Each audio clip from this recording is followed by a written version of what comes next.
You're still keeping it locked right here on your Feel Good Breakfast Show. And for most women, our monthly periods are a non-negotiable. It's just the way it is, you know. But what is negotiable is the products we choose to use to help us make those few days the most comfortable experience possible. And if you're keen to try something new that is friendlier to your body and also the environment, then you may want to consider a Mina menstrual cup. Now, here to tell us all about it is Dr. Birgit Bothner, who has been a gynecologist for over 20 years. Dr. Bothner, a very good morning, and thank you so much for connecting with us. Thank you for having me.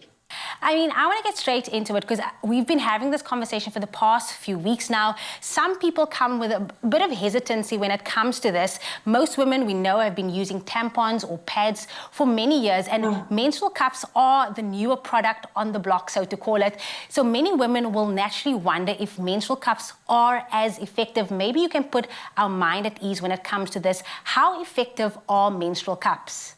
They are perfectly effective. I think the biggest downfall you have with anything that you say is new on the block is always the initial to try something out.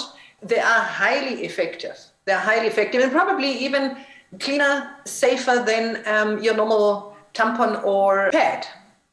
And I want to speak about the safety as well as with regard to the risk of infections. How safe is a menstrual cup? You have a literally inert product which should not give you any infections unless you have pre-existing infections maybe already in the vagina. So the other option of causing infection is if you were to leave this thing in longer than you should.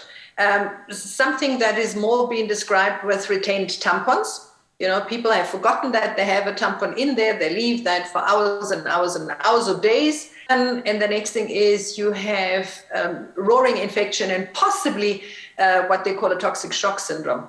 Very rare, but it happens once in a while.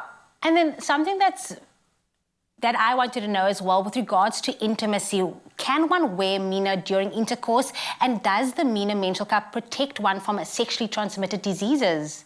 So you shouldn't wear the cup when you're sexually active.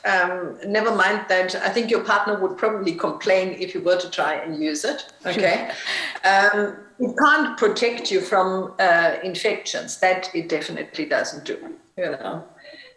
So you need to adhere to your standard hygiene. And then when it comes to intrauterine devices, can one use Mina with that as well? You can. Okay. You can. You're not going to suck a Mirena out or a copper T or copper pearls. You don't suck that out with it.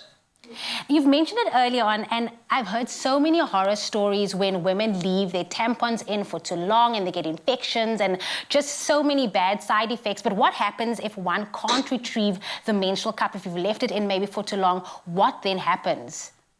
So every cup has a leaflet in there, and it gives advice of how to fit, and it gives advice of what to do in case you want to remove it. Well, when you want to remove it.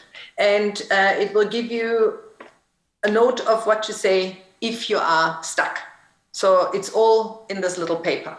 Thank you so much for your time this morning and for also educating us on the safeness and also the effectiveness of the Mina menstrual cup. So thank you so much. It's a pleasure. For you at home as well, the Mina menstrual cup is, as you heard, a fantastic choice. And to find out more about it, you can visit minacup.com.